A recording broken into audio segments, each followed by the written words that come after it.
From a very long time ago, when the world was still swirling with an enormous amount of formless mana, a soulless world with nothing in it, a god appeared.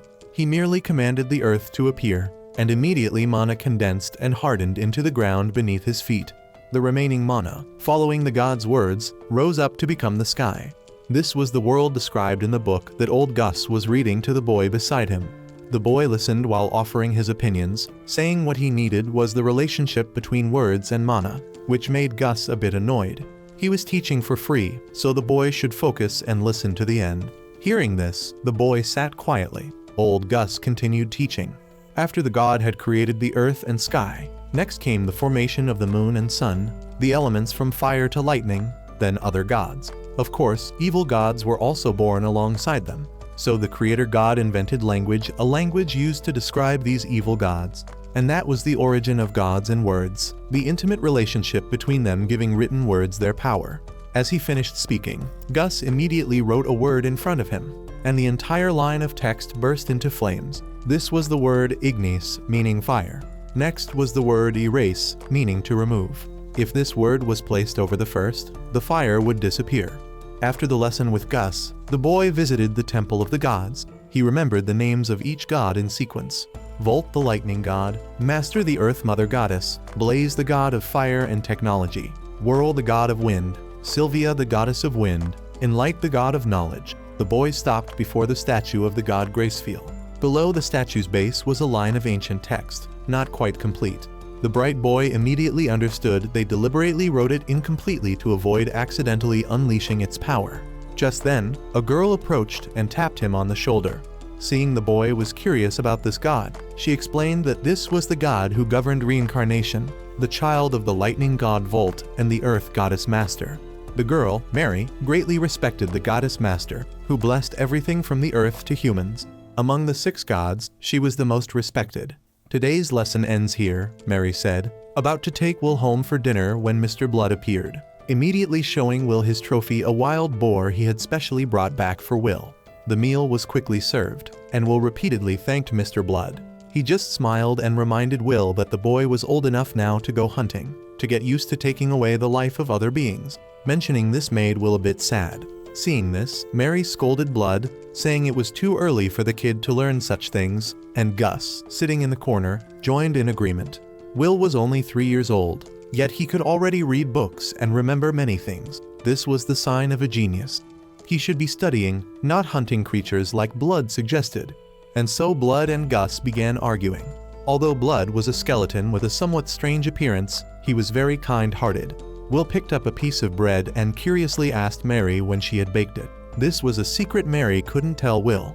Will understood this ever since he was born. He had only lived with these 3 people. Everyone had their secrets, many things Will didn't know yet. The curious boy wondered what made these 3 live together, and why they were undead. Will never pressed them about it, because he also had a secret he couldn't tell them, that he was a reincarnated person from another world. Going back to the day Will was brought here, when Mr. Blood, Mary, and Gus appeared, Will was terrified, thinking he would be eaten. But then Mary came and patted his head to comfort him. So Will had lived with them for 186 days. And on the 187th day was the first time Mary took Will out of the temple to see the outside world. The first thing he felt was the brilliant sunlight, the deep blue sky, the smell of grass and trees. Looking at this scenery, Will immediately burst into tears. At first, when he arrived, he thought this was hell, but in that moment Will confirmed it wasn't hell but a blessing. Someone had helped him have a new life. Will clenched his fist with determination in this life. He must live well. Back to the present, Will's life continued as usual. In the mornings he learned swordsmanship with Mr. Blood. In the afternoons he studied magic with Mr. Gus. Compared to swordsmanship, Will had more talent for magic. When Mr. Gus lectured Will just once, he had already memorized it and could repeat everything fluently. According to what Gus told Will, magic was important, but there was something more important: money. With money, one could have everything. Just thinking about it made Gus's hands and feet tremble, as he exclaimed that the biggest regret in his life was not being able to count gold, silver, and jewels with these hands. In the evenings, Will studied theory with Mary, learning about the monster species under an immortal god. During the lesson, Will learned that Mary, Blood, and Gus were undead who had made a covenant with that god to remain in this world to fulfill their wishes. The next morning, Will went hunting with Mr. Blood. Holding a small bird in his hand, Will had to try hard to kill it. Then turned back to complain to Mr. Blood that he didn't like doing this at all.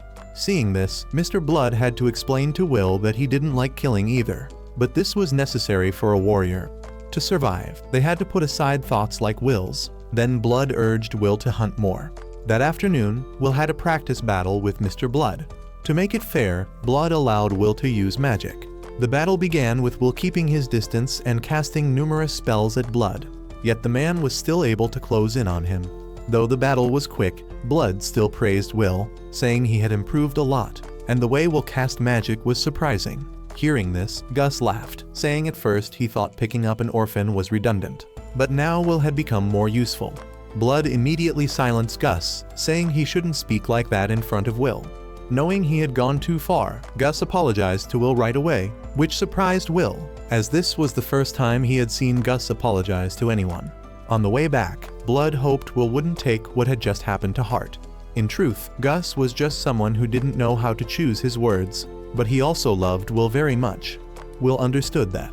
Blood turned and patted Will's head, saying he knew the boy had many questions, but now wasn't the time for Will to know the truth. He promised Will that when his body was big enough, strong enough to face the truth, he would tell Will everything.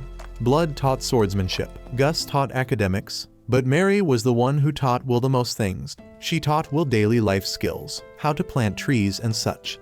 One morning while Will was planting trees, Mary approached, asking him to help her take care of the plants, as it was time for her to go pray to the goddess master. Every day there was a period when Mary wouldn't be with Will, but would go into the prayer room, and Will had been instructed not to enter during this time. Will was curious, but then Mr. Blood appeared again, pulling Will away to practice. They trained until late afternoon before Will could return. As he fumbled through the hallway, Will saw Mary coming out of the temple, holding a loaf of bread. This immediately aroused Will's curiosity. Why was the bread being carried out from in there? Too curious, that night Will opened the temple on his own to check. Before him was Mary, her entire body burning fiercely. Painful memories from his past life surged into Will's mind. He didn't want good people to disappear again, so Will ignored the flames and ran to try to pull Mary out, resulting in his body being severely burned. After he regained consciousness, Blood was quite angry and blamed Will. Knowing he was wrong for peeking, Will could only apologize and didn't dare argue. Gus, on the other hand, thought Will was quite brave, daring to rush into Mary's burning body, truly a man. Then he also let Will know why Mary was on fire. The bread that he ate every day was the blessing of the Earth Mother Goddess Master. As for why Mary was burning, Mary herself explained to Will. The Goddess Master and the immortal God were enemies. The three of them, Mary, Blood, and Gus, had made a covenant with the immortal God to stay in this world, which meant betraying the Goddess Master. So when praying, Mary would have to endure the pain of burning fire. Despite the pain, Mary prayed every day because she knew that although the Goddess Master considered her a traitor, she still blessed Will with bread. That alone was enough for Mary to continue. After hearing the story, Will understood many things. Because of him, Mary had to suffer such pain. So Will immediately asked Mary to let him pray with her from the next day. The pain she had to bear, from now on Will would share it with Mary. Life continued as usual with Will attending Gus's class. Today he told the boy about the gods, the statues in the temple. To humans they were good gods, but in the eyes of other gods, they were nothing but thorns. In the past, the war god Iltreat had waged war against the lightning god Volt. At first he was winning, but when god Volt received a blessing from his wife, the Earth Mother Goddess Master, he dramatically turned the tables. Since then, the war god had hidden himself, waiting for a chance to take revenge. From just this short story, Will understood many things. These two gods were also likened to the human world. Violence and authoritarianism were ways for humans to develop. Hearing this, Gus had to smile and praise Will, saying he was truly talented, then explained further. As Will had just said, God Volt after his victory was the god who governed order, while the war god Iltreat was considered an evil god. But if one day god Volt became corrupted and turned into an evil god, then the one to overthrow him would be the war god Iltreat. In simpler terms, evil gods and good gods were divisions made by the religious factions themselves. Will sat before the statues of the gods, entering a state of mindlessness, ignoring past and future to focus only on the present. He sat praying continuously for 5 days until Mary called him, saying the prayer session had ended. Then Will left the temple with her. It had been 5 years since Will was severely burned on his hand. If Will used Mary's prayer magic, the burn would be completely healed. But he chose to leave it as it was because, according to Blood's praise, this was a medal for Will's masculinity. After praying, Will went to Gus's class again. As he grew older, the frequency of Gus's lectures for Will increased. Will had to stay up all night to complete the assignments Gus gave him, but the number of assignments increased with each day, making it impossible for him to keep up, as if Gus was hoping he would give up. After finishing Gus's class, Will went to practice swordsmanship with Blood. Today, Blood had specially prepared a dry skeleton for Will to practice with. This was the corpse of a demon that had been turned into an undead. Will was a bit afraid of its appearance, but when it dared to hold a sword against him, Will finished it in just one beat, surprising Blood. He didn't praise Will for fear of making him arrogant, but when he saw Will's nose confidently lifted up, Blood decided to give Will an advanced exercise. Their home was on top of a mountain, with a city below.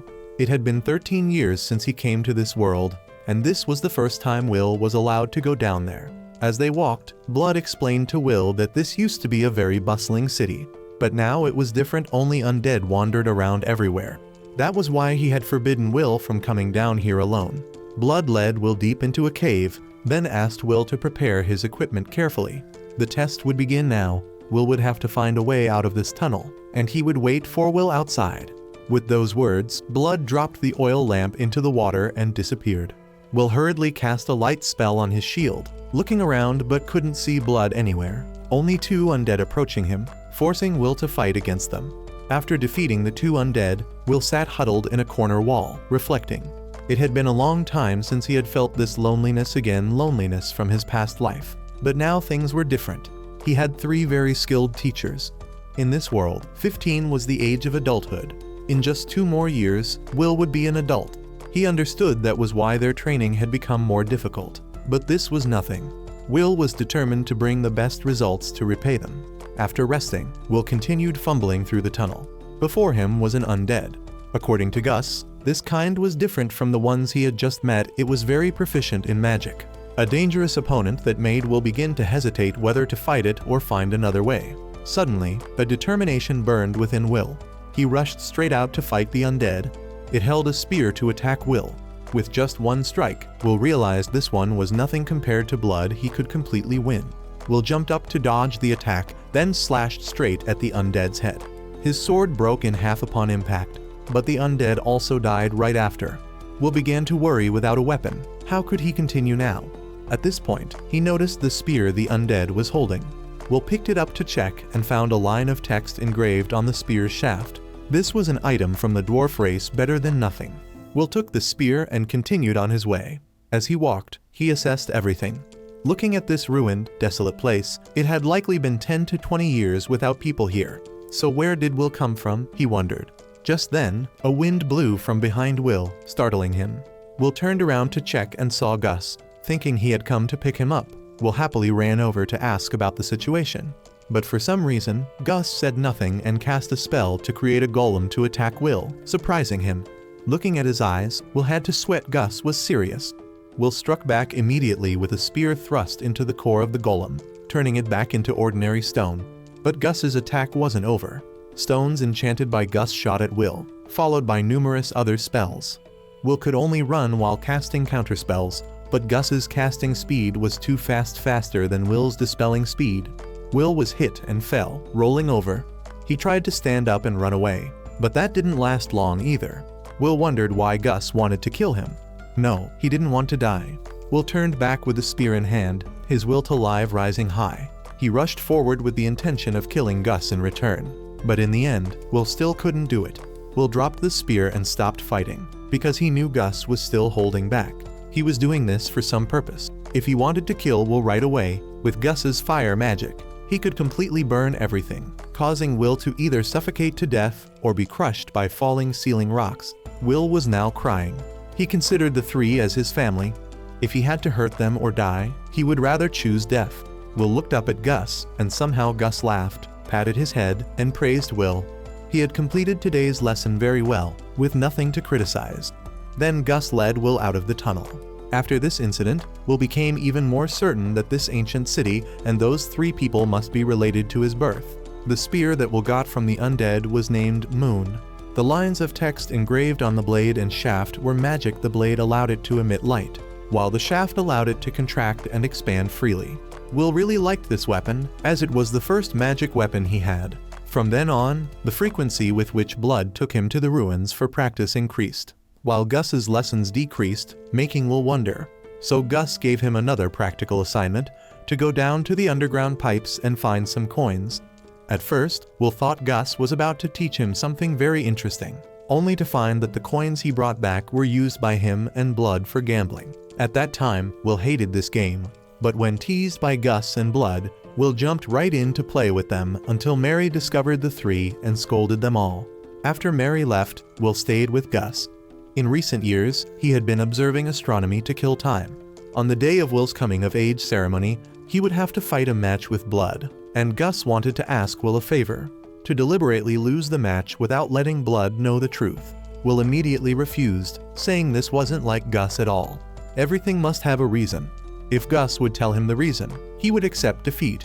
But in the end, Gus only apologized to Will. It was something he couldn't tell the boy. Afterwards, Will went to the church to think about this. At that time, Mary and Blood appeared. They came to hear Will's choice. When the coming-of-age ceremony took place, Will would have to choose a god to worship. At first, Will was planning to choose according to the gods that the 3 of them worshipped, but Mary stopped Will. It wasn't important that Will follow them. What was important was which god Will wanted to be most like. According to Will's reverence, that god would bless him. The greater the blessing, the higher the risk that would come with Will. He could completely become a hero, or it could make Will have a difficult life, so Mary hoped Will would think very carefully about this matter. That afternoon, while Will was practicing on the horizontal bar, Mr. Blood came looking for him. Will thought he would give him another training exercise, but no Blood came to find Will to invite him for a drink. Since Will was still too young to drink alcohol, Blood had mixed in some honey water. Will was a bit worried Mary would find out, but with Blood's encouragement that he was almost grown up and needed to get used to it gradually, Will decided to drink with him. After a drinking session, both were somewhat tipsy, so Blood immediately started a game to test courage. First was to spy on Mary changing clothes. They crept to Mary's door, with Blood straining his eyes to peek, but Will didn't like this. He rushed straight into Mary's room, startling her into slapping him right in the face. Will woke up early the next morning with a handprint on his face. Now that he was older, seeing Mary change clothes had awakened instincts in him. Will had to rush to the well to wash his clothes, which Blood discovered and burst out laughing, teasing him. After finishing the laundry, Will began his sword training exercises again. His coming-of-age ceremony was approaching. When the match with Blood ended, it would be time for Will to leave the temple. Will remembered Gus's request and didn't know whether to help him or not. At this moment, Mary came to Will, carrying a new suit of armor to give him. While putting it on Will, she curiously asked which god he would choose to worship. Will smiled back at Mary, saying he had already made his decision. He would win today's match. After putting on the armor, it was time for Will to go to the dueling place with Blood. Before starting, Blood explained the rules to Will again. They were simple. Fight until one side loses the ability to fight. Will put on his helmet and took a defensive stance. The match began with Blood rushing to attack him continuously, forcing Will to bend his back to defend. Blood attacked relentlessly like a storm. Will knew that just one hit would end the match, so he jumped back, threw a dagger at Blood, and used that opportunity to approach him. Still unable to succeed, Will had to find another way. Blood's cutting force was too strong. Charging directly offered no chance. There was only one way left. This time, Will changed tactics and charged straight into Blood's attack. With the shield in his hand, he skillfully deflected Blood's attack slightly, then used Blood's blade to jump up and knock him down. Just as Will was preparing to deliver the finishing blow, Blood grabbed him by the neck and threw him backward. In a difficult position, Will still tried to launch an attack. Blood's sword was already at his neck, but Will looked back. He was sure he had hit Blood. Looking more carefully, he saw his sword had pierced through Blood's ribs. Knowing he had no more chances, Will accepted surrender. At this point, Mary ran over to scold Blood. She had forbidden him from using that technique. Hearing this, Blood pretended to ignore her and not admit it.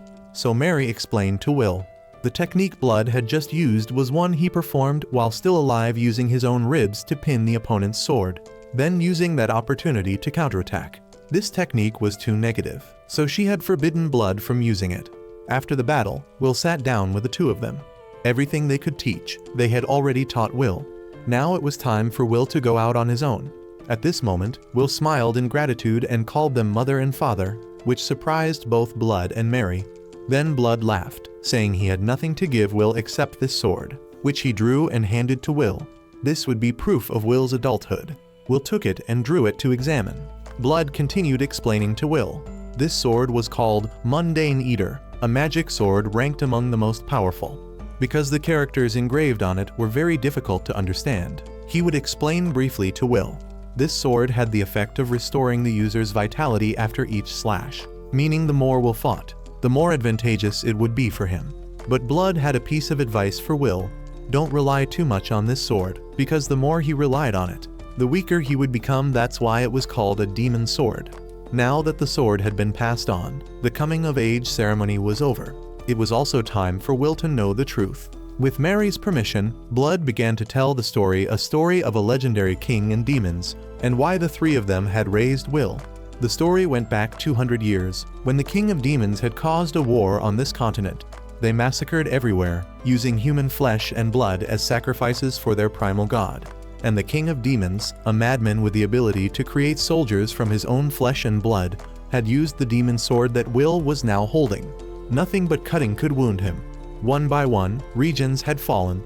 In the most hopeless moment, when no one dared to think of overthrowing him, the wandering sage named Gus appeared, bringing a prophecy to everyone. It was time to overthrow the demon king. Hearing this, Will immediately understood everything without Blood needing to explain further.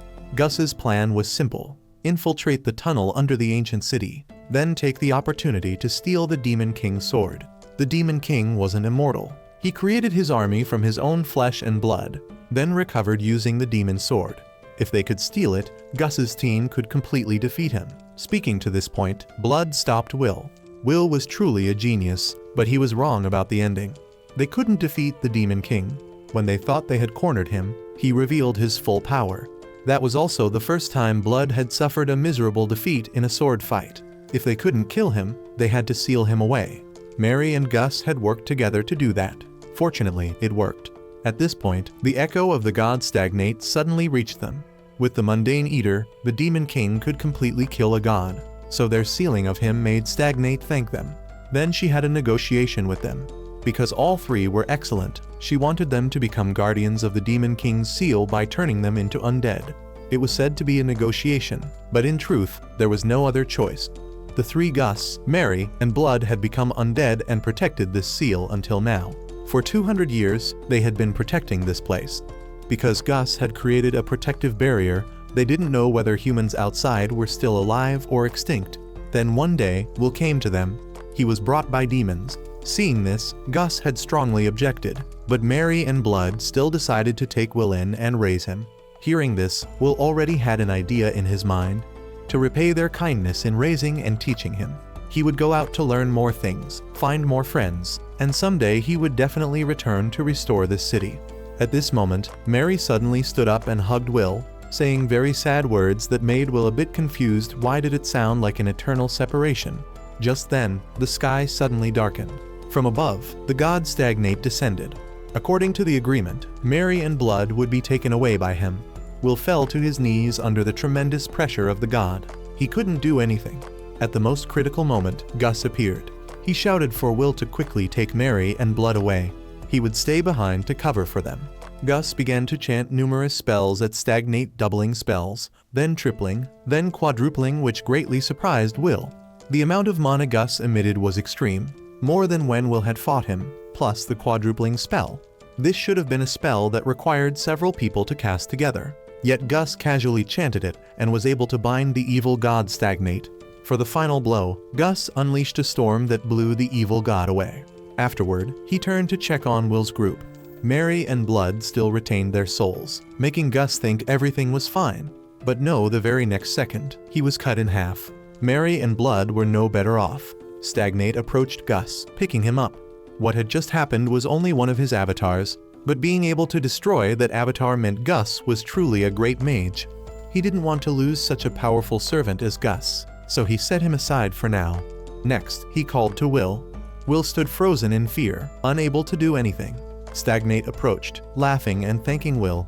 About the covenant with Mary, Gus, and Blood, he explained more clearly for Will to understand. Initially, they were turned into undead to protect the seal on the Demon King. However, once they lost their hatred and obsession with the Demon King, the covenant would end and they would become loyal servants of Stagnate. Thanks to Will, Mary and Blood had stopped being attached, though Gus still retained a bit. Now Stagnate offered Will a covenant, become undead, and Will would be able to live with the three of them again. But to have him answer immediately would be boring, so he gave Will until tomorrow evening, when the sun's destructive power faded. He would come to hear Will's answer. With those words, Stagnate vanished into nothingness. That night, it rained heavily. Will carried his family home. Now he understood everything, understood why Gus had tried to kill him, understood why he wanted Will to deliberately lose the duel. All of it was to maintain their obsession with the Demon King. They did everything for him, yet Will had lived carefree over Gus's troubles, over Mary and Blood's sacrifices. Will fell to his knees, sobbing uncontrollably. He couldn't do anything, couldn't repay their kindness in raising him. The next morning, Will woke up dreamily to find the three beside him. Although they were still laughing and talking happily with Will, he knew they were just pretending to be okay. Seeing Blood urging Will to quickly leave this place, Will revealed his biggest secret to them. He told them about retaining memories from his past life, how he had been a piece of trash who caused trouble for his family. Even in this life, he still couldn't do anything and had caused problems for the three of them. Will bit his teeth and cried. At that moment, Mary slapped Will in the face, then set him straight. She wouldn't allow Will to call himself trash. After all the efforts Will had made in this life, what did past life memories matter? Had Stagnate's threat frightened Will that much? Mary scolded Will thoroughly, then forced him to stand up straight. Blood and Gus joined in to encourage Will as a man. Will always had to be strong and not cry like that. Thanks to those words, Will found his resolve and extremely strong determination to protect his family. So Will went to the temple, knelt before the statue of the omnipotent lightning god Volt, and declared that from now on, he would fight against the evil gods to protect his family. If the gods could hear his prayer, he hoped they would witness and bless him. With these words, Will prepared his things to meet Stagnate. Before him, Will declared that he would not serve Stagnate in any way. Hearing this, Stagnate understood that Will was challenging him. There was no way a god would refuse to fight. But first, he needed to see if Will was qualified to challenge him.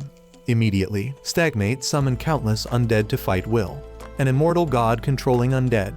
No matter Will, with the spear in his hand, declared that he would defeat anyone who stood in his way. Will fought while casting spells to deal with the undead. Noticing one preparing a magic spell, Will immediately cast a speed-enhancing spell to deal with it instantly, surprising Stagnate somewhat. Fighting alone against hundreds of undead like this was quite impressive. At this point, Stagnate stopped the undead. He was very impressed with Will's abilities and wanted him to become a general in his army even more. Then came a brainwashing attempt to turn Will to his side, to create an eternal world together. Will maintained his stance while listening. The words of this evil god contained no lies. It seemed he was expressing his true wish. Stagnate took out a cup and a knife, cut his hand, poured blood into the cup, and invited Will to drink. Drinking his blood would make Will immortal. Will put down his spear and approached Stagnate. It seemed he had accepted, but no, Will drew the mundane eater and cut off Stagnate's hand. With the sword's ability, Will could completely inflict damage on the evil god. But that was as far as it went. The blood from Stagnate's cup turned into a snake, wrapping around Will's legs and making him fall backward. It delivered another blow, causing Will to gradually lose consciousness. He woke up in a still lake. At that moment, a girl with a lamp approached Will. At first, Will was a bit dreamy, but he quickly remembered this was the goddess of light, the goddess who had led him to that world.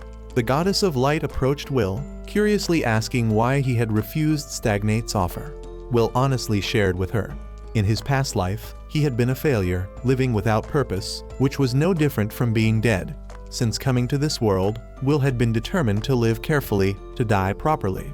Living immortally like Stagnate would be no different from returning to the person he was in his past life. Will was determined to live well, to live with the three people he considered family, and to die with them. That was why he refused the evil god's offer. Will's sincere words and determination made the goddess of light, Gracefeel, acknowledge him. She extended her hand to help Will stand up, declaring that from now on, she would become Will's guide, helping him overcome difficulties, as long as Will still remembered the weight of the words he had just spoken. Will woke up and immediately took a defensive stance, amid Stagnate's mockery.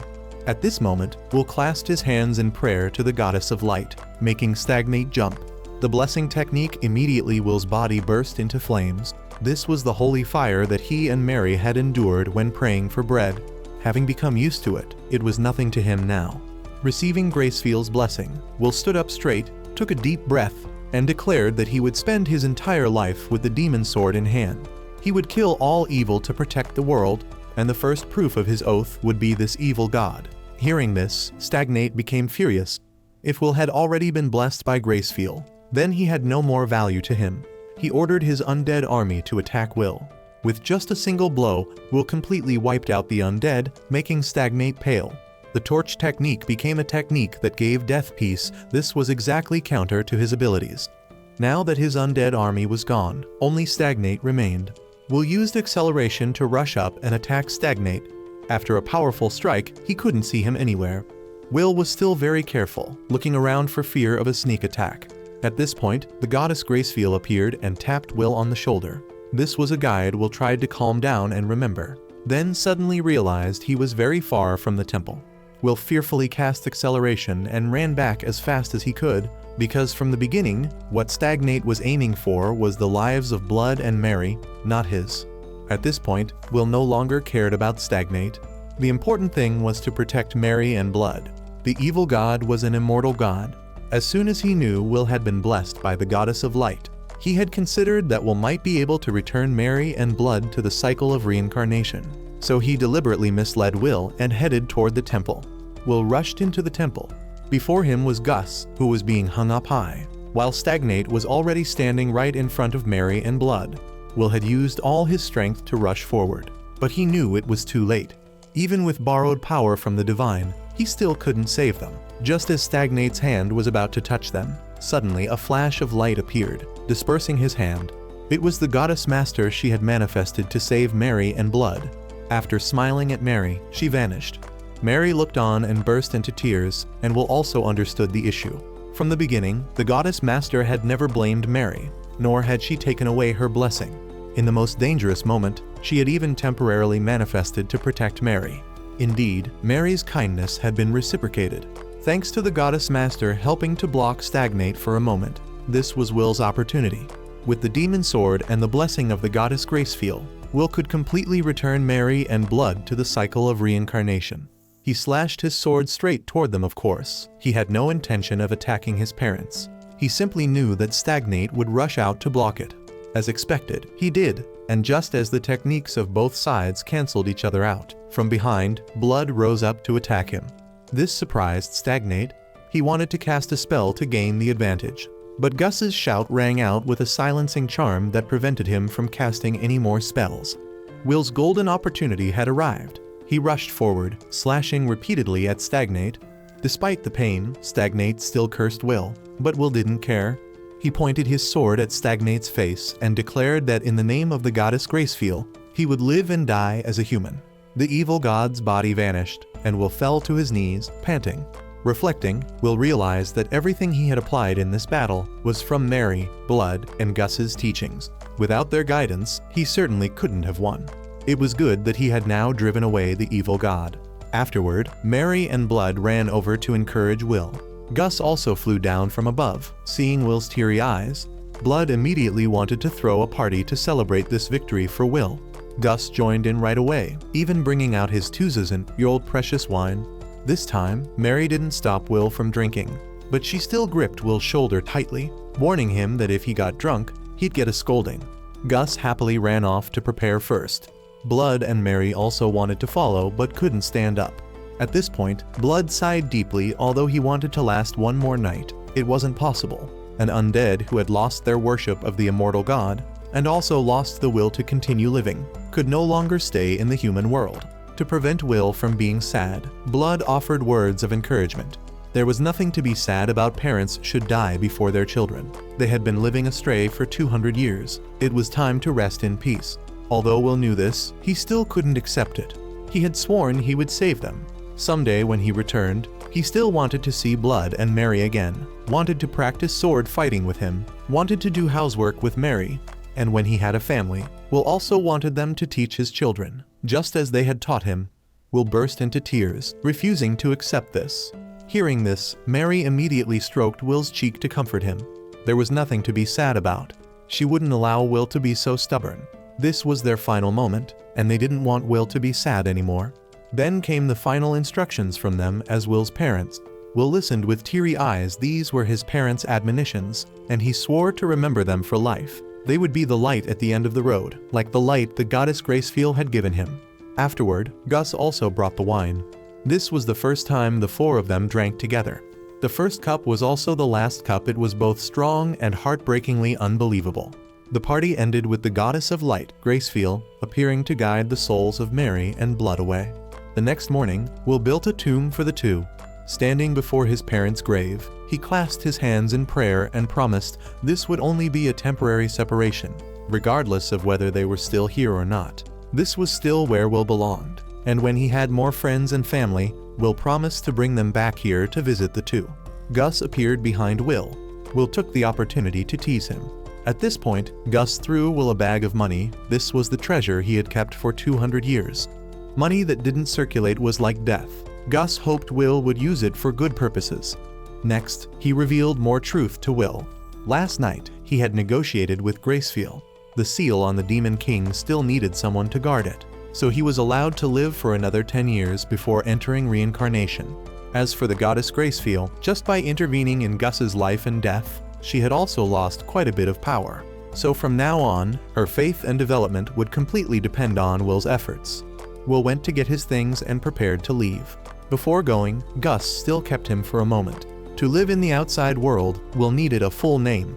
Mary and Blood had already given him his first name, so Gus wanted to give Will a surname. According to human customs, parents would use their own names to give to their children, so from now on, Will would be named William Meriblood. Will smiled and thanked Gus.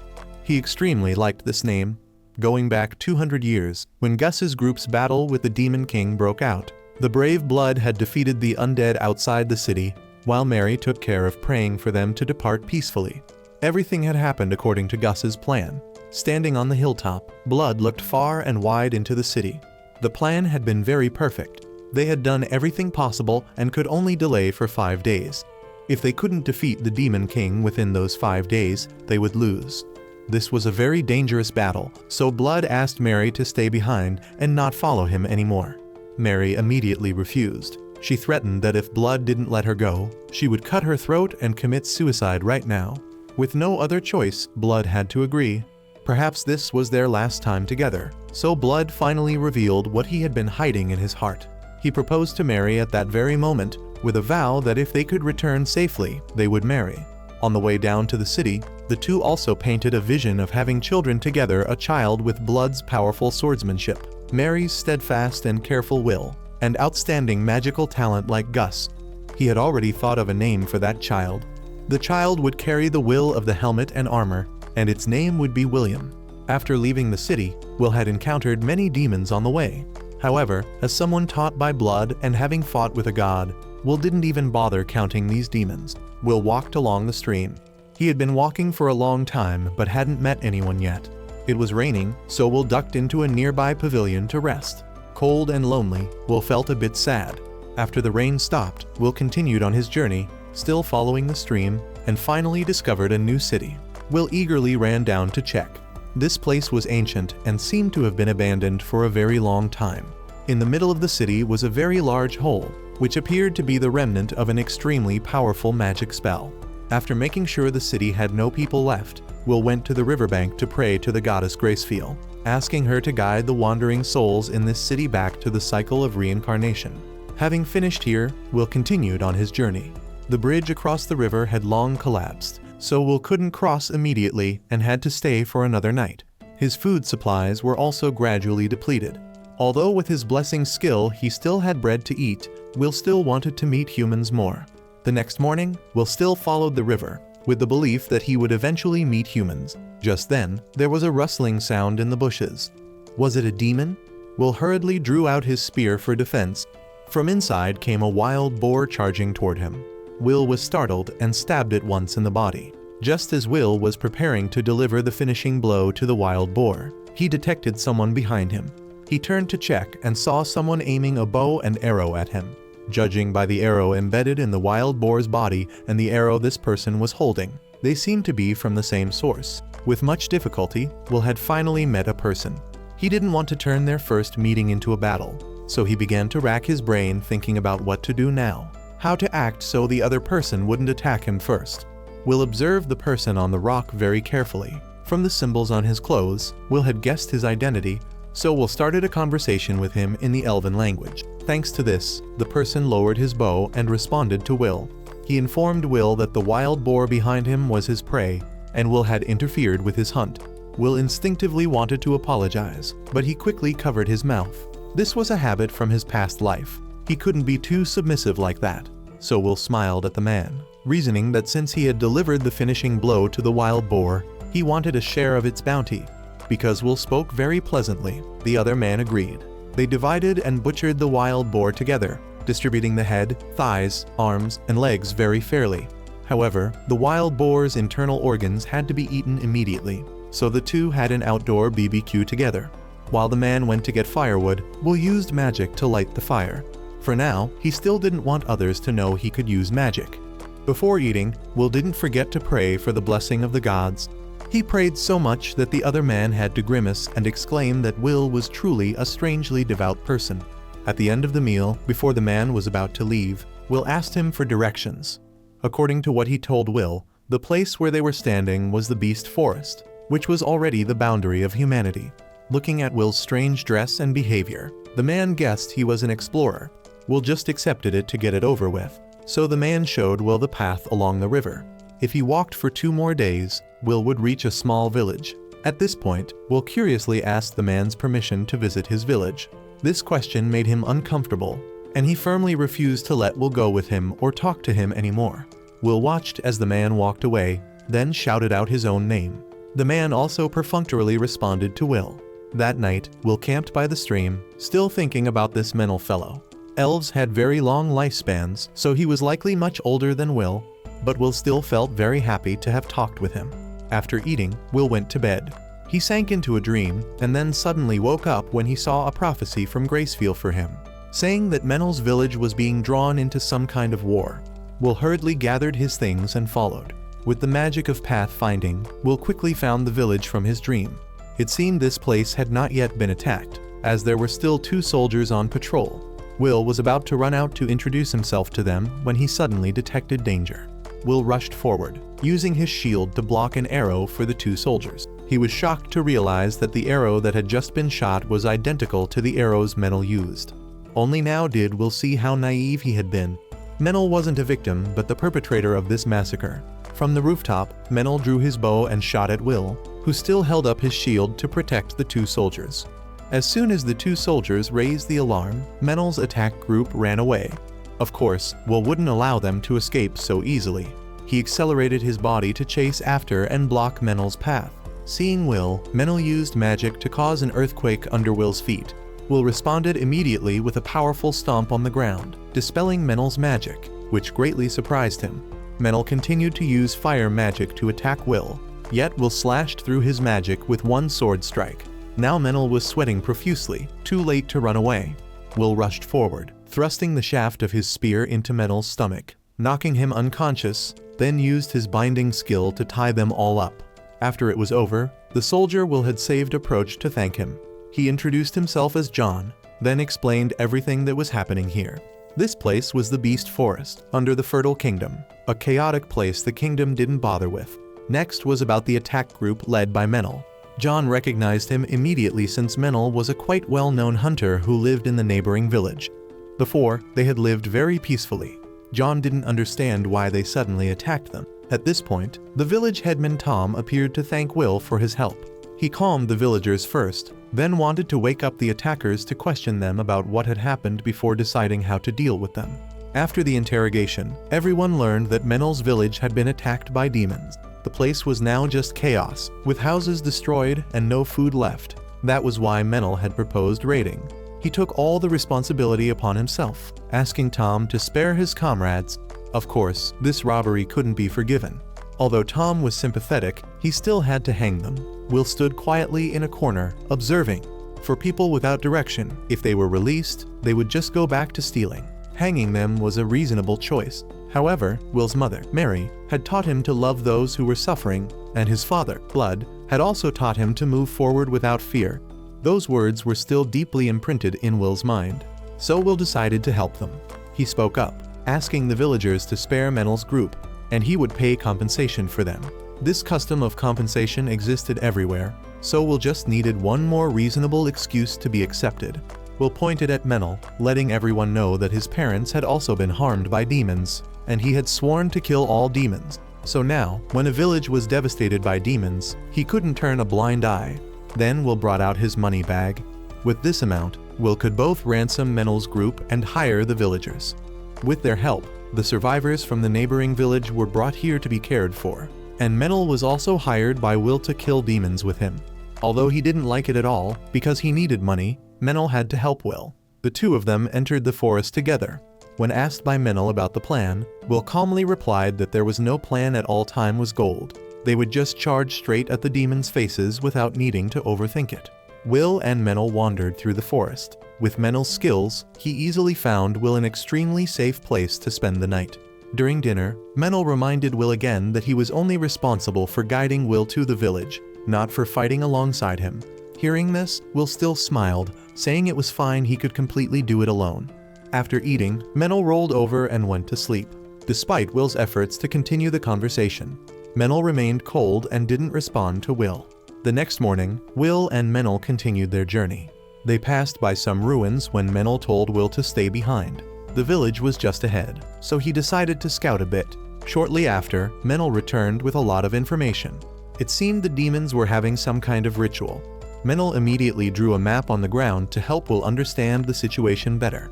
In the center of the village was a church with a magic circle drawn around it. The demons were likely performing a ritual inside. Outside, there were two demon captains guarding, and inside was a beast. Just from the description alone, Will could immediately guess what species they belonged to. If it was just these creatures, Will was completely confident he could defeat them, so he set off to rescue the village. The demons who were praying immediately received a spear through their sides. Seeing this, the beast rushed to attack Will, who chanted a spider web spell to bind it first. Then he took care of the remaining demon captain. Will turned around and used a sticking spell to knock down the reinforcements coming, then fought with the beast. Will was still way above the beast's level. He lunged forward and stabbed it in the throat, then followed up with a destructive magic spell, sending the beast straight to the counting board. Just as he was about to finish off the remaining ones at the door, they suddenly fell down. It was Menel who had shot them despite saying he wouldn't join the fight. He ended up taking action after all. Menel approached with a suspicious expression toward Will. How the hell could Will be this strong?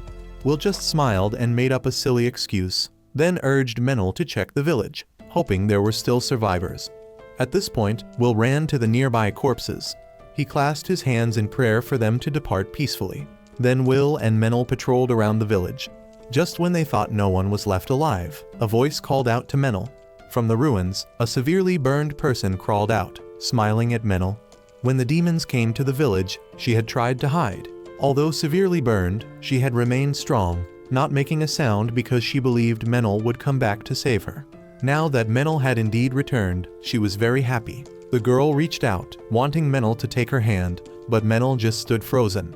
So Will picked up the girl, patted her head, and encouraged her, saying she was very brave. When reminded by Will, Menel finally regained his composure and took her hand to comfort her.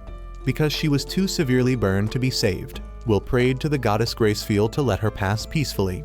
After sending the girl to heaven, Menel apologized to Will. At first, he had thought Will was just a rich young master, boasting about being blessed by the gods. But now Menel saw he was wrong. Will was truly a kind-hearted person. Afterward, Menel no longer hesitated. He and Will held the hands of the deceased, guiding them into the cycle of reincarnation. When Will thought they were done, Menel wanted to go to one more place. He led Will to the door of a house. Mennel took a deep breath and called out loudly for Mrs. Marple. From inside, Mrs. Marple happily came out to greet Mennel. Will was a bit surprised that she was a ghost of the same level as Gus. If they really had to fight, it would be quite tense. Seeing Will being so cautious of her, Mrs. Marple approached to reassure him. Her mind was still very clear and unaffected, so Will didn't need to worry. Then Mennel introduced Will to her. With Will's skills, Mennel believed he could guide Mrs. Marple into the cycle of reincarnation, so he decided to bring Will here. Mennel took responsibility for handling the others, but Mrs. Marple had to return to the cycle of reincarnation immediately. Hearing this, Mrs. Marple moved closer to Mennel. These words from Mennel, she could tell they were lies just by listening. His mouth always pretended to be cold, but she knew Mennel wasn't that kind of person, and it didn't suit him to go robbing at all. These words from her made Mennel explode. She was dead. The village had been attacked by evil demons, and not many had survived. What did she want him to do now? Sit and beg the gods? The gods had never helped him before. Mennel angrily punched at Mrs. Marple repeatedly, but since she was a ghost, he couldn't hit her. Then Mennel collapsed, helpless and crying. The lifespan of a half-elf was too long. Mennel had endured suffering for too long. Now he just wanted to go with Mrs. Marple. At this point, Mrs. Marple still smiled and encouraged Mennel. She knew he was a good-hearted young man. There were still too many things in this world that Mennel didn't know yet. Although Mennel hated the gods, she believed they still loved him. So she hoped Mennel would follow the light at the end of the road, and he would find his reason for living. With those words, she turned to Will, showing him the mountain behind the village. That was where the leader of the demon pack lived. It seemed they were planning something, and she believed Will and Mennel knew what to do. Now Will understood why Mrs. Marple still lingered in this world. The god had been right beside her, and it was time for her to leave. In her final moments, Mrs. Marple still smiled and wished for Mennel to live an optimistic and peaceful life. After entrusting the young man to Will, she was finally at peace to depart. A few days later, the people from the village returned. Although very shocked, they still tried to put their tears aside and helped Will build tombs and hold memorial services for the deceased. After the ceremony came a grand feast. Will partied hard until nightfall. After the feast, he fumbled around looking for Mennel. Sitting beside him, Mennel told Will the story of Mrs. Marple. To Mennel, she was a very peculiar person. Mennel was born in a forest in the northern grassland continent. Mennel's mother was curious. She had voluntarily left the village, bringing back a man who was Mennel's father, and gave birth to him. Because half-elves matured faster than elves, Mennel was considered a disgrace to the tribe. Unable to bear this humiliation and contempt, when he was old enough, he was determined to leave the village. The human world wasn't much better, but at least meeting strangers would be more comfortable. Then Mennel became an adventurer, exploring ruins in the south, until he was betrayed by someone in his team. During the distribution of spoils, that person had poisoned everyone's food. Mennel had almost died too, but thanks to his elven blood, he was lucky to survive. After dealing with that scum, Mennel wandered for who knows how long, then collapsed in front of a village. That was when Mrs. Marple appeared and took care of him. At that time, she was still a beautiful young lady. Thanks to Marple's help, Mennel had a place to stay. Days passed peacefully until the demons came to destroy the village. Witnessing this scene, living longer than everyone else made Mennel feel so weary. Having finished telling his story, Mennel felt better. Before Will, he knelt down, hoping Will would guide him on the path ahead, vowing to the goddess of light that he would use his entire life to redeem his mistakes. Will also smiled, accepting Mennel's request. He would be the mediator, connecting Mennel with the gods. Although many things had happened, now Mennel understood. Following the wishes of the respectable Mrs. Marple, he would continue to live a happy life. Afterward, Will and Mennel returned to the village to continue the feast. With his arm around Mennel's shoulder while drinking, Will remembered his parents and proudly told them that this was the first friend in his life. The efforts to rebuild the village began to face difficulties. Livestock had been completely killed, and no farming tools remained. At this rate, the farmers would have to consider going to White Sails to buy more things, but it seemed they didn't have enough money. Will stood on the side, listening curiously, not knowing what White Sails they were talking about. If possible, he wanted to know more about its history too. Mennel listened and his face went blank. Just how rural was Will to not know about that place? Then Mennel explained thoroughly to him. The place where they were standing was at the southern border. 200 years ago, this place had been attacked by evil demons. Although heroes had tried their best to destroy the Demon King, the people still had to evacuate from this area. They went north and established the fertile empire there. White Sails was the settlement center of these people. According to what Menel knew, the southern continent used to worship the goddess Gracefeel very much. But after this great migration, their faith had decreased significantly. That was understandable with houses destroyed and demons everywhere. Who could still care about the gods? As a missionary, Will's mission was to restore their faith. But that was a future matter. Let's stop this past story here. For now, they needed to restore this village first. Regarding money, Will invited Menel to explore ruins with him. The money would be divided equally between the two. With Will's skill in finding ruins, very quickly they had accumulated enough money to rebuild the village. They were happily on their way back when suddenly they heard cries for help. Two people were being chased by a giant ape. To prevent the giant ape from stealing the young man's belongings, the girl had thrown a stone to attract its attention. The ape angrily turned to attack the girl, but Will had timely shielded in front of it.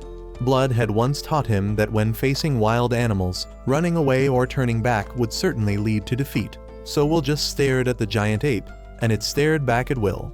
After a while, the giant ape finally left. Will also sighed in relief when he didn't have to fight it.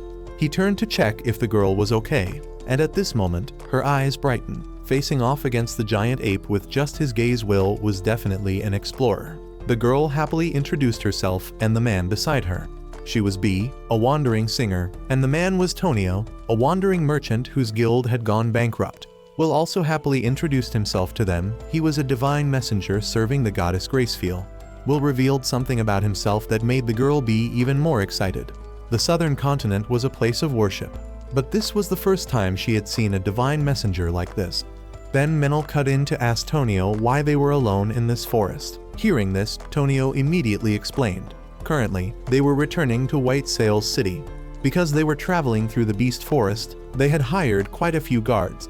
However, when those guards saw monsters, they immediately ran away, which was why they had fallen into that situation just now. Menel heard this and immediately burst out laughing, then turned to lightly remind Will this was a business matter not to interfere with. Then Menel offered to take Tonio and B to White Sails for a favor from them. The favor Menel needed was very simple. He just wanted to buy cattle and horses from the city. So Tonio immediately agreed. With the decision made, the group set off, with Menel leading them to his town first. The girl B was very enthusiastic, standing out wherever she went. To welcome this new town, she played a piece of music. While she played the violin, Tonio took the opportunity to trade. Looking at the way he cared for and advised customers, Menel confirmed that he had indeed worked in a merchant guild before. At this point, Tonio suddenly ran to find Will, asking if he could use his blessing to heal wounds. Will could do this, so Tonio gave him a proposal. With his healing skills, Will had healed a girl's scar. When asked about the price, Will didn't accept money, reasoning that this was a blessing from the divine. If they wanted to thank him, they could buy goods to support Tonio. After finishing in this village, the group continued through other villages, combining B's singing ability, Will's healing of illnesses, and letting Tonio sell goods. This way, the group didn't need to worry about travel expenses. After 10 days of travel, they reached a wheat field. It was already dark, so they decided to stop here. Because B was very happy, she decided to gift everyone a song. Recently, she had been singing the same hit songs over and over, so after thinking for a while, she decided to sing them the Song of the Hero, the Holy Maiden, and the Wandering Sage. Will sat and listened attentively to every word. This wasn't just a song, it was history about this famous exploration group. The story took place when they were still an exploration team. They passed by a village being ravaged by a dragon. To stop it, the entire village had to sacrifice one person each period. Mary wanted to help, Blood didn't want to do it without payment, and Gus didn't say anything at all. That night, a boy came to find Blood's group. The boy brought out a few silver coins and begged for their help. Blood looked into the boy's determined eyes and laughed. This kid was very much like a warrior ready to throw away his self-respect to save others. If that was the case, Blood decided to help. The battle took place with Mary tying herself to a cross to lure the dragon. Just as it rushed toward her, Gus hit it with a binding magic spell. Mary also freed herself and joined forces with Gus. Just waiting for this moment, Blood rushed out and cut the dragon's throat. After the battle, Mary returned the money to the two kids to prevent them from feeling guilty. Gus made up a reason that it was a loan, a high-interest loan, lent so that they could have a new life, better and more developed. And when both kids had made a name for themselves, Gus promised to come find them to collect this debt. The song ended here, and B had some side notes to tell Will's group. That boy later became known as Count Dagger of the Fertile Kingdom, and the elf girl was the boy's wife.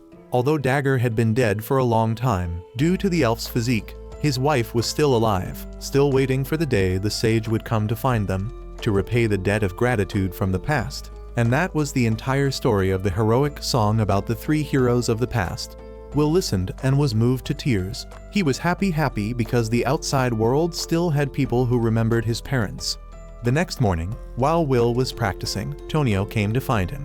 Just by looking, he knew the spear Will was holding was a masterpiece. And there was something he was curious about and wanted to ask Will. What was his wish? Tonio himself was a merchant who had met too many people in this world already. From nobles to slaves, he understood them all. However, Will was different. Will was brave and strong, without any greed for money. He was completely different from those nobles out there, exactly like the legendary Holy Knight that Tonio had heard about. That's why Tonio decided to ask Will directly. Facing Tonio's question, Will confidently answered. He once had a small, warm family, but he lost his family just as he was about to come of age. Then he received the blessing of the gods. The reason Will went out into the outside world was to repay the kindness of those who raised him, to repay the grace of the goddess. Will wanted friends, wanted more companions. After listening, Tonio smiled, then decided to accompany Will from now on. After finishing breakfast, they continued their journey. On the way, Tonio told them some interesting things. The royal capital was currently in a period of transition for the heir. But because the current successor, Prince Owen, had nothing outstanding, the vassals had objected and begun to migrate south. Owen's younger brother, Prince Ethel, was pushed to White Sail City. Compared to his brother, Prince Ethel was extremely outstanding. Thanks to him, White Sail City had developed very prosperously. While listening attentively, suddenly B ran over and pulled Will's sleeve, showing him a very beautiful scene, the view of White Sail City developing from above. A scene where the three people Blood, Mary, and Gus had fought to achieve an era like now. The group entered White Sail City together. This place had no checkpoint for entry permits, which made Will somewhat curious, so Tonio explained to him that this was Prince Ethel's policy. Since a large amount of supplies came to this city by ship, if they were forced to stop for inspection at the city gate, this place would likely turn into a smuggling den. So Prince Ethel had calculated very carefully. Instead of setting up checkpoints, he collected taxes from these merchant ships, plus from merchants with shops in the city. This way, goods circulated within the city at maximum efficiency. B didn't like these political stories at all. This was Will's first time in this city, so he should enjoy the fun things first. Then B pulled Will's hand and introduced him to places everywhere, the bustling shopping district with valuable gemstones. One surprise after another came, making Will very excited. At this point, he saw a pole by the road. Seeing that rural Will didn't know what it was, B had to explain to him that this was a street lamp. In the evening, the apprentice sages of the city would light these lamps so that at night, the city could still be brilliantly lit. Tonio was always in money-making mode. According to him, these street lamps could earn a not small amount of money for the apprentice sages, plus that place too. Hearing this, B immediately knew which place Tonio was referring to, the largest public bath in White Sails City. Will's eyes brightened. A public bath. He definitely had to try it. So the group went there to experience it. The water was as clear as in a stream, which surprised Will. Not only was there a bath, but there was also a sauna. After experiencing the public bath, B led everyone to a nearby restaurant for a meal. All the food that Will tasted elevated his taste buds to a new level. This was the first time he had tasted such delicious dishes since leaving the temple. This was precisely the taste of the era, the taste of advancement and development. After finishing the meal, Will needed to go to the church to greet them first. The three men, B and Tonio, waited outside while he went in. Will stepped into this place, which was like a tourist spot. Everything was beautiful like a painting and spacious too. Will approached a man to ask for directions. After learning that Will was a divine messenger serving the goddess of light, Gracefield, he felt a bit troubled because the goddess Gracefield didn't have many worshippers, so he wanted to ask Will's permission to verify first. Will immediately agreed, thinking to himself that as a messenger of an unknown deity, it was natural that few people knew about him. They were right to do this, lest someone worshipping an evil god enter and cause trouble. Although he wanted to resolve Will's matter immediately, currently, the divine messengers capable of verification were not here, so Will would probably have to wait for a while. Just then, a middle-aged old man approached and scolded the guide. Will immediately introduced himself to him. He was Bagley, the caretaker of this church. Just as Will wanted to use his blessing to prove he was a divine messenger of the goddess of light Gracefeel, the man became irritated and scolded Will. Young divine messengers always used blessings to prove themselves, but didn't understand the meaning of being a divine messenger at all. Will listened silently. Indeed, as the church caretaker, every word of his was completely like what Gus had reminded him. To prove Will's identity, Bagley gave him a question to answer. What was the mission of a divine messenger, and what did Will appreciate most about the goddess of light? Will answered this question very fluently, which made Bagley somewhat less suspicious of him. So Will successfully got his permission to visit the temple. After the tour, Will returned to the room and curiously asked everyone about this high priest. According to what Tonio knew, he was famous for being quite crude and even had underground connections with the merchant guilds in the city. But anyway, Tonio advised Will not to bother with him. They should think about the next sightseeing destination instead. Just then, a bell rang continuously, making B immediately recognize it as an alarm bell. From outside the window, citizens were shouting because of the appearance of a dragon ravaging the city. Wherever it flew, city houses collapsed. Will ran straight to the top of the temple to look at the city. It was in ruins and smoke after what the dragon had caused, and it was still continuing to increase casualties. Will couldn't accept this. The city that his parents had sacrificed to protect couldn't be destroyed like this. Will immediately used lightning magic to shoot at it. If he missed, he would keep shooting until he hit it. At this point, Menel appeared and scolded Will repeatedly. The opponent was a dragon, so Will couldn't be careless like that. Will now calmed down and asked Menel to assist him. He went down to ask B and Tonio to evacuate the people in the church, then began chanting spells with Menel. A spider web imbued with lightning was created by Will. Then, with the help of the wind spirit, it flew to catch the dragon. Although it couldn't hold for long, it was enough to attract the dragon's attention. Angered, it rushed toward Will's location.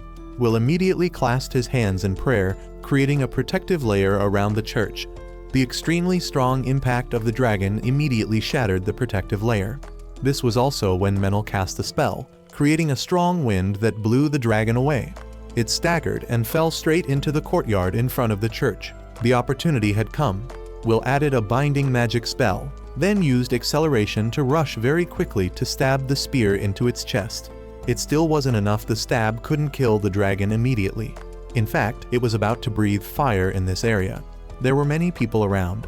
Will was confused, not knowing what to do now. At this moment, Will remembered what blood had taught him. He rushed forward, hugging the dragon's neck and squeezing tightly. If you don't know what to do, use your muscles. With his muscles, Will squeezed until the dragon stopped breathing before letting go. As the dragon fell, Tonio ran over, holding Will's hand, thanking him for driving away the dragon to help the citizens. Following that was B's victory music and the applause of gratitude from the surrounding people. Afterward, Will and Menel helped these people rebuild the city until late afternoon, when a pastor ran to find him, conveying that the city lord, Prince Ethel, invited Will to his mansion. Prince Ethel personally called Will here to thank him for defeating the dragon and saving the city. As the administrator, he wanted to thank Will grandly, then asked Will if he had any wishes. Regarding wishes, Will told him about the Beast Forest, where villages were attacked by monsters, and asked Prince Ethel to dispatch troops to help. The prince heard and immediately refused. This couldn't be done because the monsters in that forest had a poison called miasma. Normal people would go crazy just by inhaling it, so attacking the Beast Forest was too dangerous. After hearing this, Will switched to another wish. If the prince couldn't help with this matter, then Will wanted to use his own money to establish a group of mercenaries. He would personally go to conquer that forest. Will was very confident in his skills and couldn't ignore the suffering creatures in that area anymore. Hearing these words, Prince Ethel's eyes narrowed. Will was an extraordinary person, but perhaps he had to kill him here. Will completely understood what Prince Ethel wanted to say. A hero with no clear origin, wanting to gather an army to attack monsters in an area outside the Lord's control, would certainly be a threat to the prince. Looking at the prince's expression, it seemed he wasn't joking, just waiting for Will's next action. Will turned to look at the two soldiers beside Ethel.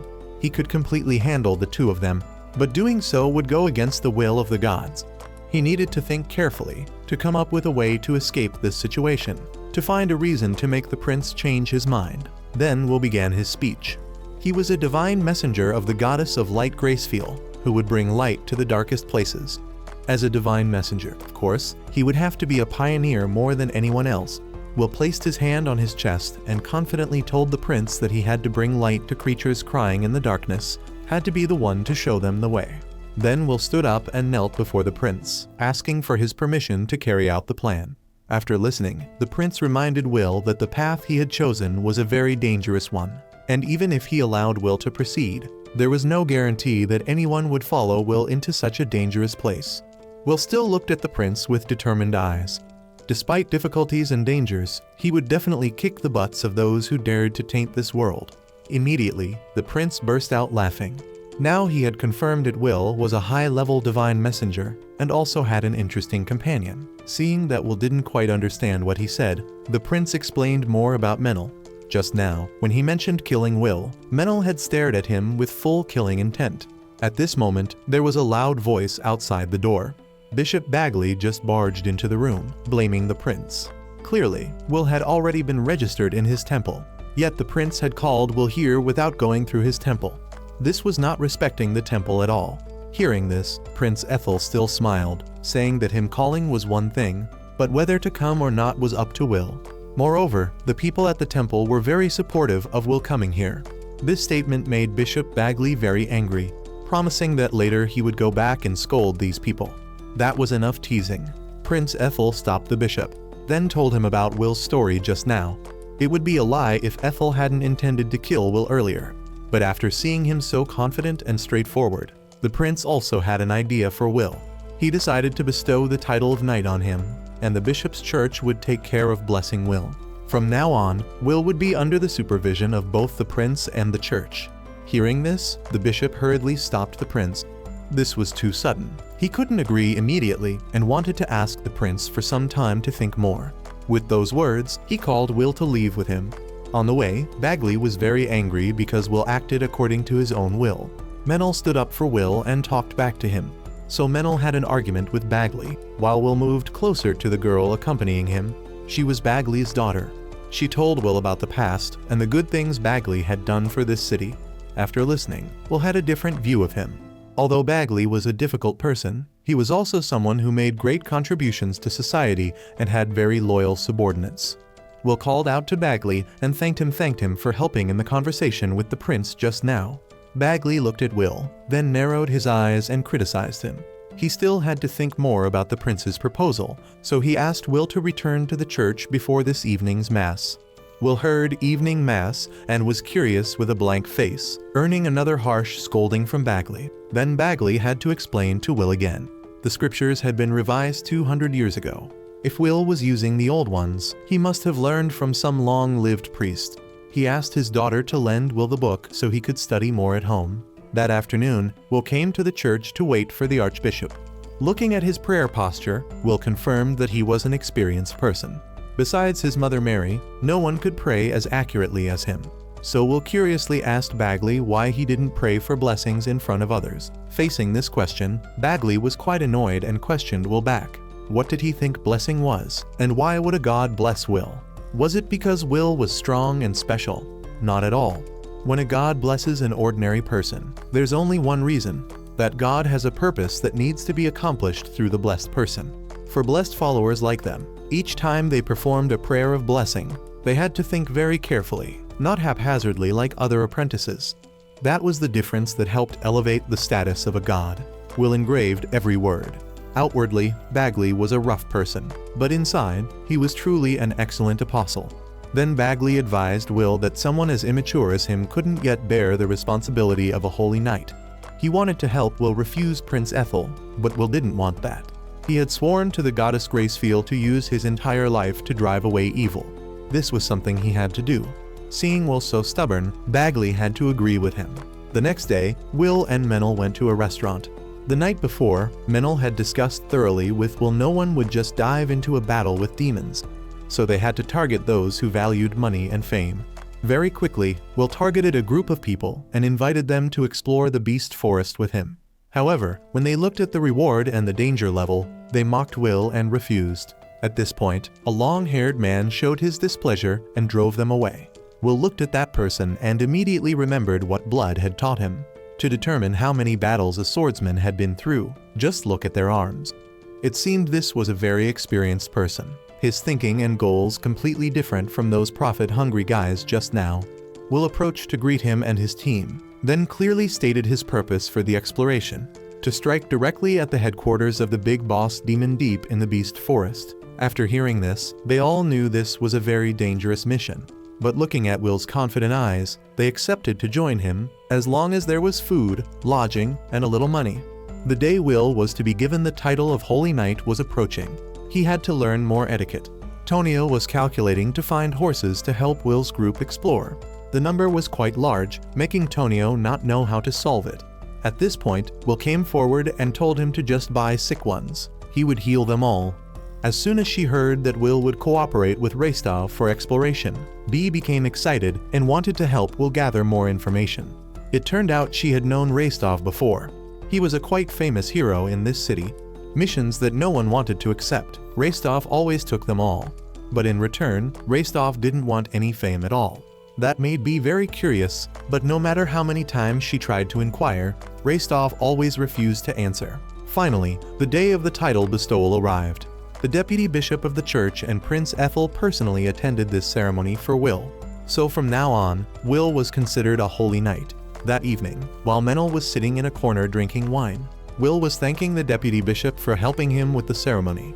Although he regretted that Bagley wasn't there, at that moment, an eager young man ran over and pulled Will's hand. There was an arm wrestling match on the other side. They wanted Will to join the fun, and also invited Menel, Bee, and Tonio. Looking at this scene, Will was very happy. Now he could spread the ideology and mission entrusted by the goddess Gracefield to the citizens of this city. With full momentum, Will's group and the skilled adventurers began their work, attacking the harmful monsters in the beast forest. After clearing several safe areas, Will's group started transporting essential supplies to nearby villages. When supplies were delivered, the farmers' cultivation work also developed more. They might incur losses at first, but later they would definitely profit. Tonio had calculated very carefully and was the one who mobilized the main capital for Will's team. Will let Tonio handle things for him. His mission was only to lead the adventurers and be faithful to the temple. In response to Will's call, the archbishop had sent other divine messengers to assist him, notably his daughter Anna. Although these divine messengers were young, they were all proficient in prayer and very helpful to Will. Now Restov's team had also returned. His mission was a bit different. As soon as he heard reports of beasts lurking around the village, Restov's exploration team immediately set out to hunt them down. Will looked at the corpses of the beasts that were brought back. Each one had died instantly with just one sword strike. Indeed, Restov's title of the Piercer was no joke. In the beast forest, there were many different villages. Not all villages could interact with each other. They had their own conflicts. To connect them, Bee was extremely suitable for this job. Her singing dispelled the tense atmosphere between both sides, allowing them to put their arms around each other and drink wine. That was what Will had done in the beast forest. After some time, there was truly a very big change. Thanks to their efforts in driving away beasts in this area, it had become a safe zone. Because of this, merchants had also come here to trade, making the atmosphere very lively. Looking at this joyful scene, Will now understood what Gus wanted to convey to him. The ability to trade and make money was as important as magic. Signs of summer were approaching. Will was sitting in his tent, wiping his spear, when Restov came to find him. Pip's group had gone missing. They were assigned to explore for a maximum of 10 days, but they were already 2 days late. Will immediately realized the problem. They might have encountered beasts. Restov had also thought of this. However, Pip's group consisted of excellent people.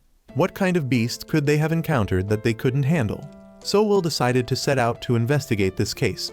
Of course, Menel and Restov would go with him. Will asked Restov to find a few more teammates. The group set out together to search.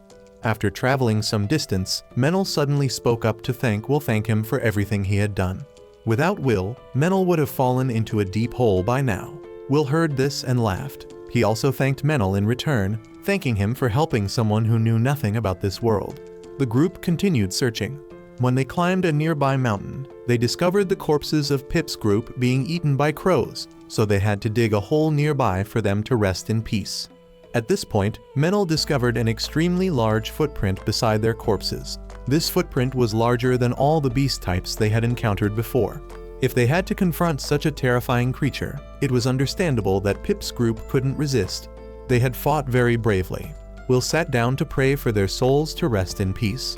Raystoff narrowed his eyes, reassessing the situation, and then reminded Will that there was still one teammate missing. Menel had also immediately noticed that belongings were scattered in a straight line leading deep into the mountain. The group began to assess the situation. Perhaps this person had run away when the giant monster appeared. Since they still didn't know if he was alive or dead, Will's group still had to follow his trail. The more they went, the more Will and Menel felt something wasn't quite right. This path wasn't difficult to travel at all. If so, the chance of that guy escaping was extremely low. At that moment, Will discovered there was trouble. He shouted, reminding everyone to quickly retreat because they had fallen into a trap. From the rocky walls, countless beasts appeared, surrounding them. It was too late to retreat now. The entire group formed a formation, huddling against the rock wall to defend. Will buffed the miasma resistance skill, while Menel buffed the wind spirit strength for them. They just needed to hold on for a while, and they would break through. The beasts roared fiercely and rushed to attack everyone. Following Raystoff's order, the archers began shooting. In front, there were shields. Behind, there were archers. They thought they would be able to resist, but no, at this moment, a giant beast appeared behind Menel. To protect his comrades, Menel tried to erect a clay wall, but this beast was too strong. With just one swipe, it shattered the wall and sent Menel flying. Menel was severely injured and about to be in danger as the beast prepared to attack him again. Will was scared and wanted to use lightning magic to save Menel, but suddenly his magic words were blocked. Will took a hit and fell down, still not understanding why this had happened. Just a moment ago, everything had been going very smoothly. The beasts flooded in to attack Will. At this point, he didn't care anymore. Will drew his demon sword and began to kill frantically. The most pathetic appearance that Will didn't want to show was now forced to be used to save his comrades. Will felt extremely guilty toward his parents. He kept slashing frantically until Raystoff stopped him. The beasts had been completely slaughtered by Will. Will hurriedly ran over to use prayer to save Menel. Although his head was spinning from using too much power from the demon sword, Will still struggled to save Menel. As Menel's wounds healed, Will collapsed. When he woke up, Will saw Raystoff beside him. This was a village near the area where they had fought. The Chimera had fled after seeing its companions all killed by Will. As for Menel, thanks to timely rescue, his life had been saved. Will wanted to visit Menel, but Raystoff stopped him. Compared to Menel, Will was the one who needed more rest. Will lay on the bed, racking his brain to think. He still didn't know where he had gone wrong. Had he given Menel too difficult a task, or had he fallen into their trap? At this point, outside the window, some soldiers began to discuss. Listening to their conversation, Will understood. The problem wasn't with the tactics, but with the estimation of combat ability. He had given Menel a task that was too difficult, nearly costing him his life. He was walking in the pouring rain when Tonio and Bee appeared. As soon as they heard the news, they had rushed here to help Will. Bee greatly admired Will's talent. Even when facing a chimera, he was still able to protect all his teammates. Hearing these words, Will didn't feel any happier. Because he knew he hadn't saved them, he had even almost pushed them to their deaths. Will sadly left, wanting to see Menel first. Will came to Menel's room and began to treat his wounds, both praying and apologizing to Menel. It was because he had pushed Menel into danger. Will also felt that he had made an extremely big mistake. Initially, he just wanted Menel to be a companion, just like his parents had done, fighting and trusting each other. But that unintentionally forced Menel to take on a task that was too difficult. Will didn't want to acknowledge his own strength at all, because if he did, wouldn't he have a higher position than others? After apologizing to Menel, Will also had to apologize to the goddess Gracefiel, apologize for his ignorance. Now Will had realized the problem. He promised the goddess Gracefiel that from now on, he would never make such a mistake again. He would help everyone. He alone would use his power and blessings to do everything. Will had determined what he needed to do now. After healing Menel, Will immediately set out, even though it was pouring rain outside. After going some distance, he was blocked by Menel. When asked, Will calmly told Menel that he would now go and sweep all the monsters in this forest, including that chimera. If it dared to appear, he would kill it too. This statement made Menel very angry. Menel gritted his teeth and punched Will in the face. Yet Will wasn't moved at all, even showing contempt when Menel could only do that much. To stop Menel, Will locked his arm and then broke it. Thinking that was enough, Will left. But Menel still wouldn't stop. He stood up and began to chant a spell. With such a simple spell, Will had enough ability to dodge, but Will immediately realized that if he dodged, Menel would be the one to take the hit. So Will took the full force of the spell. Will painfully fell to the ground. Menel angrily rushed over, kicked Will in the chest, and scolded him. Having failed just once, he had already turned into such a coward. Menel shouldn't have had to go this far to stop Will, but since they were friends, they always had to be there for each other, so Menel couldn't let Will rush to his death. Will was very moved by these words. Finally, he understood and surrendered. The rain had stopped, and the two laughed together under the bright moonlight. This was the first time Will had argued with friends since he was born, and it seemed the loser had been him. Then the two returned to the village. The villagers, B and Tonio, were already waiting for him. Seeing Will, B immediately ran over to ask about him, while Tonio wanted Will to explain the whole situation. Upon hearing the story, Rastov had to grimace and reprimand Will. The problem Will faced was the disease of the strong. The stronger you are, the more diseases you have, and these diseases can even endanger Will. Will knew his mistake and sincerely apologized in front of everyone. At this point, Menel spoke up for Will. Will acknowledging his mistake was enough. What they needed to focus on now was the chimera. Having been beaten by it, Menel couldn't let this grudge go. Will was the same. He stepped forward, wanting to restart the mission to hunt the chimera. That monster hadn't appeared out of nowhere. Will was certain it was a product of the demon's rituals. It needed to be eliminated before it ravaged the fishing village, and this time, Will was paying extremely well. 1 silver coin for regular demons and up to 10 gold coins for the chimera's head. Everyone was excited about this enormous sum and agreed to follow Will. Then they spent a few more days preparing manpower. This time, Will was more careful and arranged scouts. There were no trump cards, just being as cautious as possible. With preparations complete, the group set out together. This time, there was also the help of the divine messengers, led by Anna. Will brought the group to the cliff where they had fought before. Having already scouted, this area was now safe. Will let everyone prepare carefully once more, then began the battle with him. The roars of the monsters echoed throughout the forest. They were coming soon. Will and everyone got into defensive positions.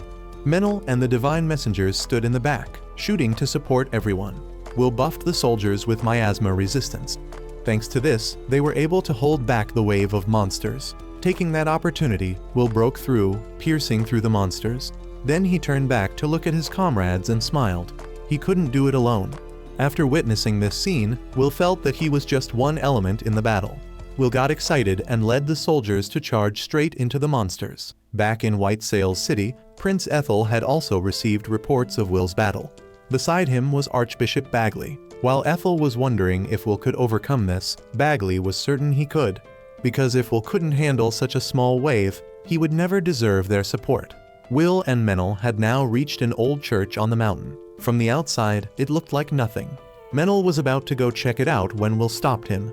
He cast a spell to break the charm, and the chimera appeared before them. This startled Menel. This monster had intelligence. It wasn't simply a beast. Will faced the chimera and began to question it.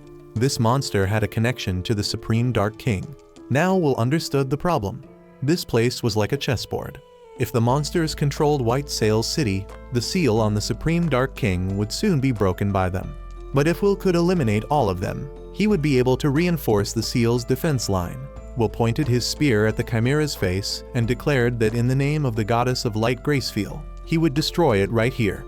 The chimera suddenly attacked Will, yet Will could still avoid it and stab back. Seeing that Will was tough to deal with, it switched to attacking Menel first. But this time, there was no ambush, so Menel wouldn't be hit. With the blessing of the wind spirit, Menel easily avoided its attack. Then Menel used the earth spirit to tightly bind the monster's feet to the ground. Just waiting for that, Will buffed with an energy shield and thrust straight into the chimera's side. Menel also stood from afar, shooting to support Will. Will ran around, both fighting and assessing the situation.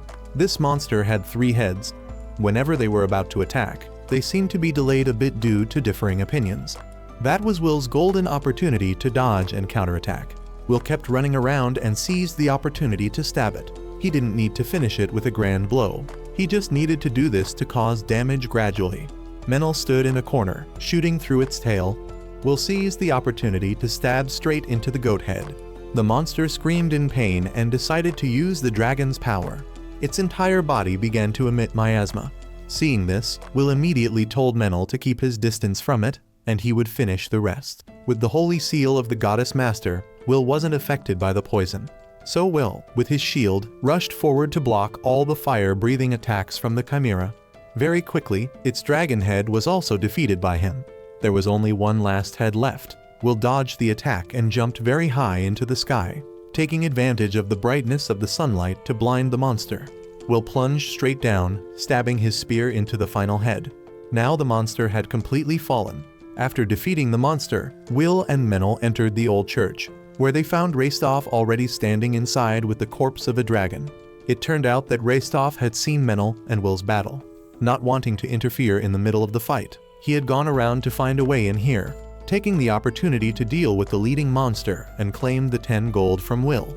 The other soldiers in the team only arrived now, but the battle was already over. They all returned home with a triumphant victory song. To celebrate, B even specially composed a song for Will and Menel. The 2 guys stood on the mountaintop, gazing at the scenery. The beast forest was now clean, with no more monsters. They knew that the monsters would reappear anyway, but for now, they should just enjoy this peaceful time. Afterward, Menel revealed something to Will. The village people in the forest had unanimously contributed money to build a church for the goddess of light Gracefield. Then Menel asked about Will's next intentions. When Menel suggested becoming the lord of the villages, Will immediately laughed and refused because he was just an explorer. This guy was so stupid that Menel had to rub his face in frustration and explain. From the beginning of the battle until now, hiring soldiers and villagers was all funded by Will. If one day Will ran out of money, what would they do? Not everyone was ready to help Will like Menel. Moreover, Will was also a holy knight protected by the prince and the temple. If Will didn't take on this role, no one would have the ability to take charge. Hearing this, Will broke out in a sweat. Initially, he just wanted to eliminate the beasts, but now they wanted him to be a lord like this. How could he do it? But anyway, Will took Menel's hand. With him here, there would always be a way to solve it. At this moment, Will and Menel were called by B to go to a feast. As they walked, Will reflected on what he had been through, defeating beasts, rescuing villages in the beast forest, reviving the forest into an extremely livable place. Although he couldn't reach greater things yet, Will knew this would be the first step for him to rebuild the city of the dead. Will began to imagine that seeing a scene full of cheerful laughter and talk in the city, and he would lead his friends to visit his parents' graves. Just thinking about it already felt wonderful.